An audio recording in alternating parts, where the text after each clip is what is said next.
She's just becoming a pirate. I don't know. All right. Good. You're on, Steve. All right. Hello, everyone. We're talking about euthanasia. So here we go. When a person carries out an act of euthanasia, they bring about the death of another person because they believe that the latter's present existence is so bad that they would rather be dead, or believe that unless they intervene and end their life, it would become so bad that they would be better off dead. The motive of a person who commits an act of euthanasia is to benefit the one whose death is brought about. The proposition I'm here to tell you is that California should offer the option of euthanasia to terminally ill patients. The definition of euthanasia was given by the Oxford English Dictionary is the painless killing of a patient suffering from an incurable disease or an irreversible coma. This word comes from the Greek literally translating as a good death. The controversy that surrounds euthanasia centers around a two-pronged argument by opponents which characterize euthanasia as either voluntary suicides or as involuntary murders, which is what we were debating about. Euthanasia may be classified according to whether a person gives informed consent to three types: voluntary, non-voluntary, involuntary. There's a debate within the medical and bioethics literature about whether or not the non-voluntary killing of a patient can be regarded as euthanasia, irrespective of intent or the patient's circumstances. In the definitions offered by Vuchamp and Davidson and later by Ream, consent on the part of the patient was not considered to be one of their criteria. However, others see consent as an essential. For example, in a discussion of euthanasia presented in 2003 by the European Association of Palliative Care Ethics Task Force, the authors offered the unambiguous statement, medicalized killing of a person without the person's consent, whether non-voluntary or involuntary, is not euthanasia, it is murder. Hence, euthanasia can only be voluntary. I will now be talking about different types of euthanasia, which are separated into three groups, like I said before: voluntary euthanasia, non-voluntary euthanasia, and involuntary euthanasia. Voluntary euthanasia is conducted with the consent of the patient. Voluntary euthanasia is legal in Belgium, Luxembourg, the Netherlands, Switzerland, and the U.S. states of Oregon.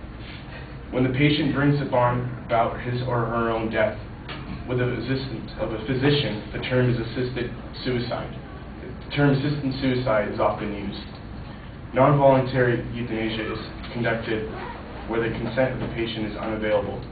Examples include child euthanasia, which is illegal worldwide but decriminalized under certain specific circumstances in the Netherlands under the Groningen Protocol. And lastly, involuntary euthanasia, which is conducted against the will of the patient.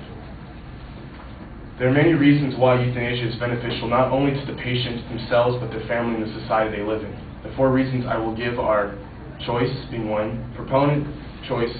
Proponents of voluntary euthanasia emphasize that choice is a fundamental principle for liberal democracies. Quality of life.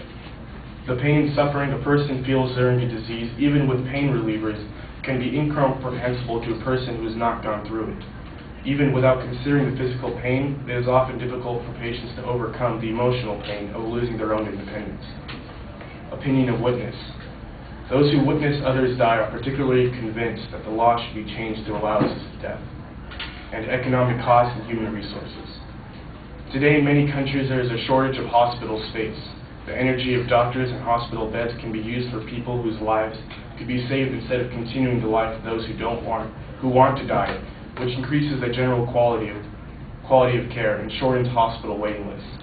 It is a burden to keep people alive past the point they can contribute to a society, especially if the resources could be spent on a curable element. The plan of action we plan on taking consists of a person falling into the 8-step criteria of the Oregon Death with Dignity Act of 1998.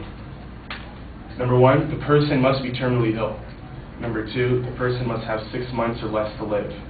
Number 3, the person must make 2 oral requests for assistance in dying.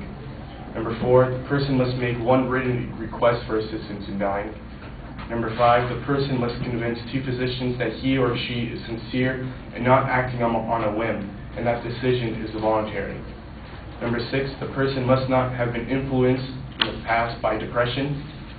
Number 7, the person must be informed of feasible alternatives, including but not limited to comfort care, hospice care, and pain control.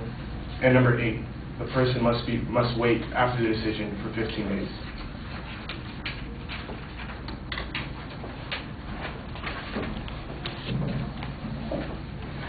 No, not those up there. Okay.